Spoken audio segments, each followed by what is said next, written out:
bandar narkoba dalam baku tembak dengan polisi menggemparkan warga desa Tanjung Utara, Kecamatan Lais, Kabupaten Musi Banyu Asin, Provinsi Sumatera Selatan, Sabtu 7 November 2020.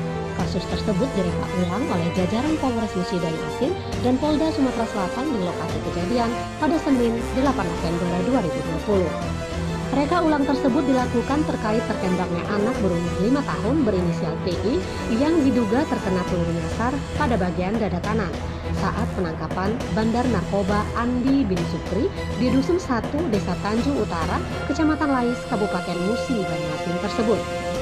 Dari Polda Sumsel sendiri turut hadir Kabid Propam Polda Sumsel, Kombes Pol Dedi Sofiandi SH, dan Kabid Humas Kombes Pol Supriyadi beserta puluhan anggota tim laboratorium forensik dari Polda Sumsel yang mendatangi tempat kejadian perkara atau TKP.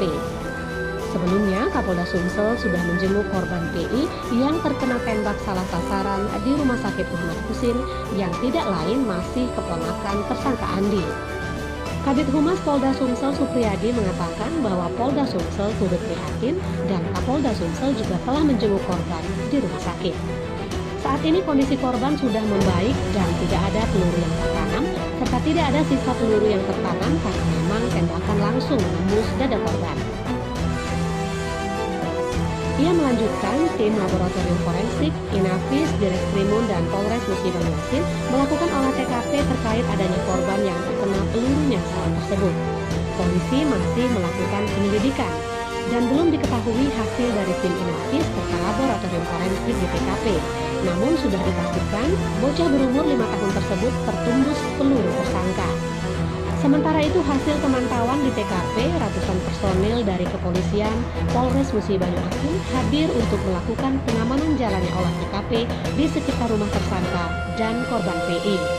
Terlihat suasana rumah tersangka Andi yang bercat warna oranye tidak jauh dengan rumah bocah korban yang terkena peluru nyasar. Turut menyaksikan Camat Lais, Kepala Desa Tanjung Agung Utara, dan Kades Desa Tetangga, serta warga setempat yang letak rumah warga satu dengan yang lainnya tidak berjauhan, serta jalan cor yang bisa dilalui oleh kendaraan roda 4. Bukan itu saja, pihak kepolisian juga berjaga-jaga membawa senjata laras panjang agar jalannya olah TKP aman dan lancar tanpa ada gangguan yang tidak diinginkan. Laporan Romi Rifano dari Desa Tanjung Utara, Kecamatan Lais, Kabupaten Musi Banyu Asin, Provinsi Sumatera Selatan untuk Anda.